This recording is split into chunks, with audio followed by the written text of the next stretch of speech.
कोल्हापूर महानगरपालिकेच्या सार्वत्रिक निवडणूक 2025च्या अनुषंगाने उमेदवारांना ना हरकत दाखला देण्यासाठी राजारामपुरी येथील व्ही.टी. पाटील हॉलमध्ये स्वतंत्र एक खिडकी केंद्र सुरू करण्यात आलं असून या केंद्रासह विविध निवडणूक निर्णय अधिकाऱ्यांच्या कार्यालयांची आज प्रशासक के. मंजुलक्ष्मी यांनी पाहणी केली.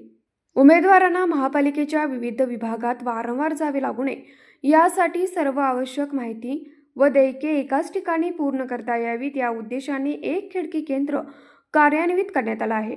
या केंद्रावर संबंधित सर्व विभागाचे प्रतिनिधी उपस्थित राहणार असून आवश्यक येणे देणे स्वीकारून तात्काळ ना हरकत दाखले वितरित करण्यात येणार आहेत. महापालिकेची थकीत रक्कम असल्यास ती याच ठिकाणी CFCच्या माध्यमातून भरण्याची सुविधा उपलब्ध आहे. प्रशासकांनी दुपारी या केंद्राची प्रत्यक्ष पाहणी करून कामकाजाचा आढावा घेतला. याचबरोबर महापालिकेच्या निवडणूक प्रक्रियेसाठी शहरातील विविध ठिकाणी निवडणूक निर्णय अधिकाऱ्यांची कार्यालये सुरू करण्यात आली आहेत.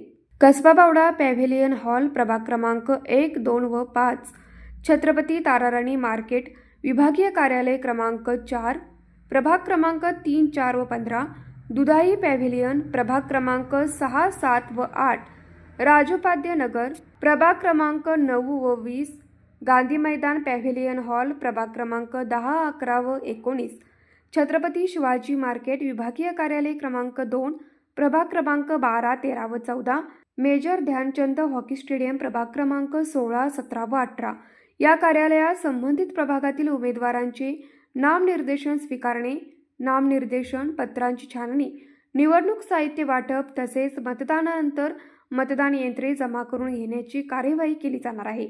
प्रशासक के. मंजुलक्ष्मी यांनी Kasba Bawda pavilion hall, Chhatrapati Shivaji market येथील विभागीय कार्यालय, दुधाई पॅव्हेलियन हॉल तसेच राजोपाध्य नगर येथील कार्यालयांची पाहणी करून निवडणूक कामकाजासाठी आवश्यक सर्व सुविधा वेळेत उपलब्ध करून देण्याच्या सूचना शहर अभियंता रमेश मस्कर यांना दिल्या.